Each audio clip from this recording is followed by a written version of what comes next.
High বন্ধুরা, আবার একটা নতুন ব্লগ নিয়ে আমি চলে আসলাম। তো সকালবেলা ঘুম থেকে উঠে অনেকটাই আশিপাশি কাজ সেরে বিছানাটা পড়েছিল, ভাবলাম বিছানাটা তুলে ফেলি, তাই বিছানাটা তুলতে চলে গেলাম। তো শনিবারে তো আমার নিরামিষ থাকে। আমি তো সপ্তাহে 3 দিন নিরামিষ খাই, শনিবার, সোমবার, মঙ্গলবার। তো শনিবার নিরামিষ খাবো, তো একটু পুজোর পালিরও একটু ব্যাপার স্যাপার আছে, ঘর ঠরগুলো একটু ঝাড় দিয়ে নিলাম। তো বন্ধুরা, আমি একটা কথা বলে রাখি, তোমরা কে কোথা থেকে কোন জায়গা থেকে দেখছো প্লিজ আমাকে একটু কমেন্ট করে জানিও। আমি পরবর্তী ব্লগে আমি তোমাদের নামগুলো আমি বলবো, ঠিক আছে? আর আমার ভালোও লাগবে তোমরা যদি কোনো জায়গা থেকে কমেন্ট করে জানাও যে দিদি আমি এখান থেকে দেখছি বা দিদি আমি এখান থেকে দেখছি, তাহলে আমার ভালোও লাগবে আর তোমাদের নামটাও আমি একটু বলে দেবো আর কি। তো এই যে দুপুরে রান্না বান্না করতে চলে এলাম। মুগ ডাল দিয়ে ভেবেছি লাউ দিয়ে মুগ ডাল দিয়ে করবো। তো ডালটা একটু ভেজে নিলাম, ভেজে ভালো করে এই যে ধুয়ে তারপর ডালটাকে বসিয়ে দেবো। তো শনিবার নিরামিষ থাকে আমার, একটু পুজো পালিরও একটু ব্যাপার থাকে শনিবারে। একটু বাড়ির মন্দিরে, আমার বাড়ির পাশেই মন্দির আছে, মন্দিরে সন্ধেবেলা করে যাওয়া হয় পুজো দেওয়ার জন্য। তো আমি ছোটোবেলার থেকেই বরাবরই আমি নিরামিষই খাই শনিবারটা। তো শনিবারটা এখনও পর্যন্ত ধরে রেখেছি, বহু বছর ধরে খাচ্ছি শনিবার। তো এই যে জল দিয়ে দিলাম ডালে জল দিয়ে এবারে কাঁচা লঙ্কা চিড়ে দিয়ে সিদ্ধ করতে বসিয়ে দেবো। তারপরে সিদ্ধ হয়ে গেলে তা ভেবেছি যে এটা লাউ দিয়ে করবো। মুগ ডাল দিয়ে লাউ দিয়ে খেতে কিন্তু অনেক ভালো লাগে। হয়তো সবাই খেয়েছো, আশা করি সবার কাছেই ভালো লাগে। তো এই যে লাউটাকে কেটে নিচ্ছি।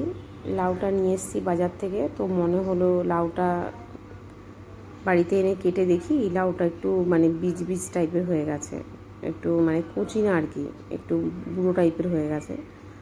তো বীজগুলো ফেলে দিয়ে তারপরে লাউটা ডালে দেবো বলে কেটে নিলাম, পিস পিস করে কেটে নিলাম। তারপরে লাউগুলো ডালে দিয়ে দেবো। তারপরে এই যে ডাল সম্বারের জন্য 5 ফোড়ন, তেজপাতা, শুকনো লঙ্কা দিয়ে দিলাম। তারপরে একটু ভাজা ভাজা হয়ে গেলে এই যে ডালটা ঢেলে দিলাম। ডালটা ঢেলে দিয়ে পরে ডালে একটু জিরে ভেজে গুঁড়ো করে রেখেছিলাম, তো জিরে ভাজার গুঁড়োটা দেবো আর একটু চিনি দিয়ে দেবো। একটু লাউ ডালে তোমরা কি চিনি খাও? অবশ্যই একটু চিনি না দিলে হয়তো একটু পানসে পানসে লাগবে, একটু চিনিটা দিতেই লাগে। তো আমিও দিয়েছিলাম, যে একটু ডালের সাথে কিছু দিয়ে করলে আমি একটু চিনি দিই। আর এদিকে দেখো ভাতটাও হয়ে যাচ্ছে, ভাতটাও ফুটে যাচ্ছে। তো আজকে শনিবার লাউ দিয়ে ডাল আর সোয়াবিনটাই করেছি। তো আমি যেভাবে সোয়াবিনটা রান্না করেছি, এই সোয়াবিনটা কে কে তোমরা এইভাবে রান্না করে খেয়েছো?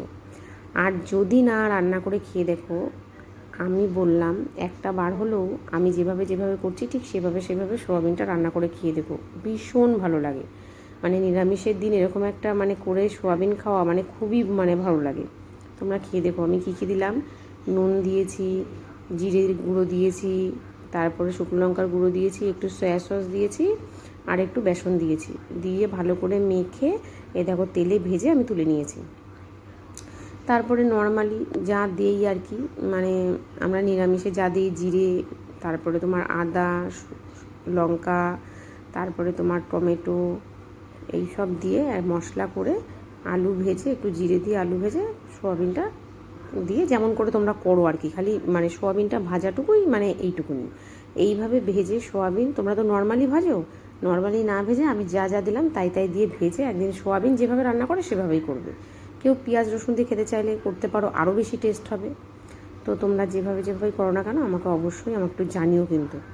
তো এই যে ছেলেকে খেতে দিয়ে দিলাম, একটু এই লাউ ডাল দিলাম আর একটু সোয়াবিন রান্না করেছিলাম, সোয়াবিন দিয়ে খেতে দিয়ে দিলাম। তো ওর খাওয়া হয়ে গেলে এবার আমিও খেতে বসে যাব। তো বন্ধুরা, তোমরা সবাই ভালো থেকো, সুস্থ থেকো, আর অবশ্যই কমেন্ট করো, একটা শেয়ার করো, লাইক করো আর সাবস্ক্রাইব করে দিও। তো সোয়াবিনটা কিন্তু অবশ্যই এইভাবে কিন্তু খেও, হ্যাঁ, এটা আমি তোমাদের কাছে রিকোয়েস্ট করব। যারা খেয়েছো তো খেয়েছো, আর যারা খাওনি অতি অবশ্যই এইভাবে খেও। টাটা বন্ধুরা, সবাই ভালো থেকো।